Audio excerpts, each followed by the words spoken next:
जय गुरु जी। शुक्राना गुरु जी। सारी संगत को जय गुरु जी। संगत जी, आपको पता है, अगर हम अपने घर की बातों को दूसरों को बताते हैं तो सिर्फ मजाक ही उड़ाते हैं लोग, और वही बात अगर हम सिर्फ गुरु जी को बताते हैं तो वो हमें कोई नया रास्ता दिखाते हैं, उस प्रॉब्लम को सॉल्व करने का सॉल्यूशन बताते हैं और हमारा मजाक भी नहीं उड़ाते, हमें किसी भी तरीके से उस प्रॉब्लम का सॉल्यूशन दे जाते हैं ताकि हमारी वो प्रॉब्लम दूर हो जाए। इसी पर एक संगत जी का सत्संग सुनाती हूँ जिसमें उन्होंने इस बात को बहुत अच्छे से एक्सप्लेन किया है। ये सत्संग पूरा ज़रूर सुनिएगा, आपको बहुत अच्छे आंसर्स मिलेंगे।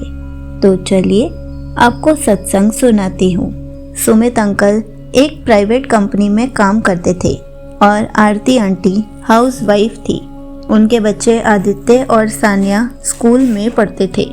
बाहर से देखने में उनका परिवार बहुत खुशहाल लगता था, लेकिन घर के भीतर रोज के झगड़े और तनाव ने सबकी शांति छीन ली थी। सुमित अंकल और आरती आंटी के बीच अक्सर छोटी छोटी बातों पर झगड़े हो जाते थे। सुमित अंकल का देर से घर आना और बच्चों की पढ़ाई में ध्यान ना देना, आरती आंटी का गुस्सैल स्वभाव और हर बात पर बहस करना, झगड़ों का असर बच्चों पर भी पड़ रहा था। आदित्य और सानिया अक्सर सहमे रहते थे। दोनों के स्कूल की पढ़ाई प्रभावित हो रही थी।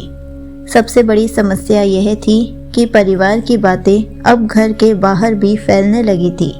पड़ोसी और रिश्तेदार उनके झगड़ों का मजाक उड़ाने लगे।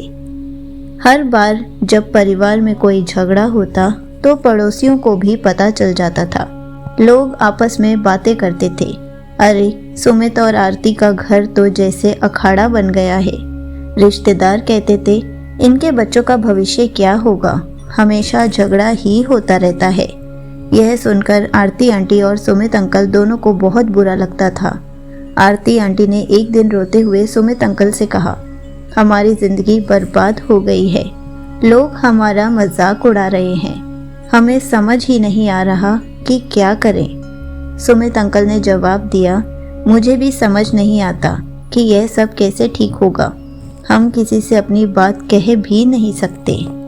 एक दिन आरती आंटी की सहेली नंदिता आंटी उनसे मिलने आई। उन्होंने आरती को उदास देखकर पूछा, आरती क्या हुआ, तुम इतनी परेशान क्यों हो? आरती आंटी ने अपनी समस्याएं बताई और कहा, हमारे घर में शांति नहीं है और लोग तो हमें और भी परेशान कर रहे हैं। नंदिता ने मुस्कुराते हुए कहा, अगर तुम सच में समाधान चाहती हो तो ये लो गुरु जी का स्वरूप। गुरु जी की कृपा से हर समस्या का हल मिल सकता है। जब तुम्हें कोई समझने वाला ना मिले तो गुरु जी से बातें किया करो। और फिर शाम में नंदिता अपने घर चली गई। जैसे ही सुमित अंकल घर पर आए तो उन्होंने गुरु जी का स्वरूप देखा और आरती आंटी से पूछा कि ये किसकी फोटो है। फिर आरती आंटी ने कहा, इसको फोटो नहीं कहते, इनको गुरु जी का स्वरूप कहा जाता है। आज नंदिता घर पर आई थी और वो मुझे गुरु जी का स्वरूप देकर गई है और मुझे बता कर गई है कि हमारे घर में शांति और पॉजिटिविटी कैसे आएगी। तो एक बार हम भी कोशिश करके देखते हैं, क्या पता घर का वातावरण ठीक हो जाए, क्या पता बच्चे फिर से हंसने और खेलने लग जाएं। सुमित अंकल और आरती आंटी ने रोज घर पर गुरु जी का मंत्र जाप चलाना शुरू कर दिया और गुरु जी के आगे जल प्रसाद रखना शुरू कर दिया। और फिर जो वो सुबह गुरु जी के आगे जल प्रसाद रखती थी, शाम को वो पूरे परिवार को पिलाती थी ताकि घर पर शांति हो जाए, घर के सारे कलेश खत्म हो जाएं और बच्चे फिर से हंसने खेलने लग जाएं, वो पढ़ाई में ठीक हो जाएं, उनका भी सारा तनाव दूर हो जाए।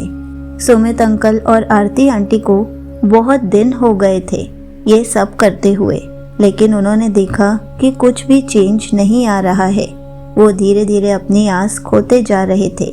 आरती आंटी ने अपनी फ्रेंड को फ़ोन करके कहा कि हम इतना टाइम से ये सब कर रहे हैं लेकिन अभी तक तो कुछ नहीं हुआ है।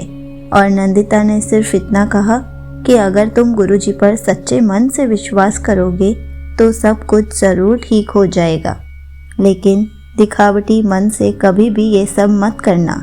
जो भी करना सच्चे मन से करना। गुरुजी हर किसी की मुरादों को पूरा करते हैं, हर किसी के घर के कलेशों को दूर कर देते हैं, पॉजिटिविटी ले आते हैं। आरती आंटी ने धीरे धीरे YouTube पर सत्संग सुनने भी शुरू कर दिए। जैसे जैसे वो सत्संग सुनती थी वैसे वैसे उनको उनके क्वेश्चंस के आंसर्स मिल जाते थे। नंदिता आंटी जैसे जैसे सत्संग में बताया जाता था वैसे वैसे गुरुजी की सेवा करना शुरू कर चुकी थी और फिर धीरे धीरे उन्होंने घर पर गुरुजी को भोग लगाना भी शुरू कर दिया और अपने बच्चों को और अपने अंकल जी को भी खिलाना शुरू कर दिया। तब उन्होंने देखा कि उनका कनेक्शन गुरुजी के साथ स्ट्रॉन्ग होता जा रहा है और साथ में उनके घर में शांति आ गई है। अब लड़ाई झगड़े नहीं होते हैं, सब मिलकर गुरुजी की पूजा करते हैं, गुरुजी का मंत्र जाप करते हैं, घर पे छोटा सा ही सत्संग करते हैं। पूरा परिवार गुरुजी से इतना कनेक्ट हो गया कि रोज गुरुजी का लंगर प्रसाद घर पर ही भोग लगाकर खाते हैं, रोज गुरुजी का जल प्रसाद पीते हैं। बच्चे भी अब हंसने खेलने लग गए थे और पढ़ाई में भी बहुत अच्छे हो गए थे और घर का वातावरण भी बहुत अच्छा हो गया था। सारे पड़ोसी हैरान थे कि ये जो लड़ते रहते थे, घर पर इतना कलेश होता था, अब ये सब कैसे ठीक हो गया है? ऐसा कौन सा जादू हुआ है, ऐसा कौन सा मिरेकल हुआ है कि अब ये लोग लड़ते ही नहीं हैं? जब पड़ोसियों ने देखा कि सुमित अंकल और आरती आंटी के घर से अब कोई झगड़े की आवाज़ नहीं आती तो वे सब हैरान हो गए। लोग कहने लगे, अरे इनका घर तो पहले जैसा रहा ही नहीं, अब तो सब कुछ ठीक लग रहा है। आरती आंटी ने नंदिता आंटी को बहुत धन्यवाद किया और कहा कि अगर तुम मुझे उस दिन गुरुजी का स्वरूप नहीं देती तो ये सब कभी भी संभव नहीं हो पाता। उसके बाद नंदिता आंटी को समझ में आ गया कि हमें जो भी समस्या हो गुरुजी को बतानी है, लोगों को नहीं, क्योंकि लोग सिर्फ मजाक उड़ाते हैं और गुरुजी सॉल्यूशन देते हैं। यहीं पर आंटी जी का सत्संग समाप्त होता है। संगत जी, देखा आपने, ये बात बिल्कुल सच है कि अगर हम अपनी प्रॉब्लम किसी बाहर वाले को बताते हैं तो वो आगे किसी और को बताता है। ऐसे करते करते हमारी बात हर जगह फैल जाती है और फिर सिर्फ मजाक ही उड़ता है। और वही बात अगर हम सिर्फ गुरुजी को बताते हैं तो गुरुजी आगे किसी को भी नहीं बताते और हमारा कोई मजाक भी नहीं उड़ाता। हमें सिर्फ गुरुजी सॉल्यूशन देते हैं, चाहे किसी भी तरीके से दे, हमारे माइंड में थॉट डाल के दे, हमारे सामने कोई मैसेज रिफ्लेक्ट करे या फिर हमें कोई उससे रिलेटेड सत्संग सुनाए। हमें बस गुरुजी के आंसर को समझना आना चाहिए।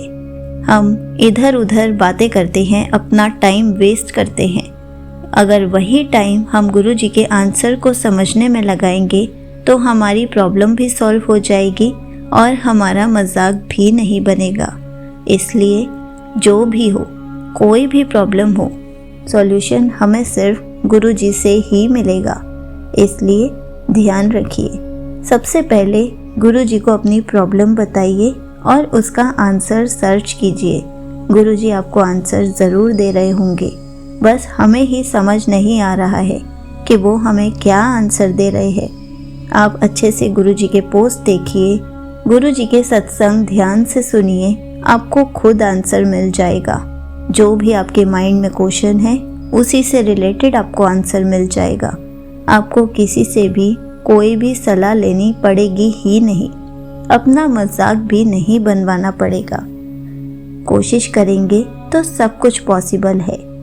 जय गुरुजी, शुक्राना गुरुजी।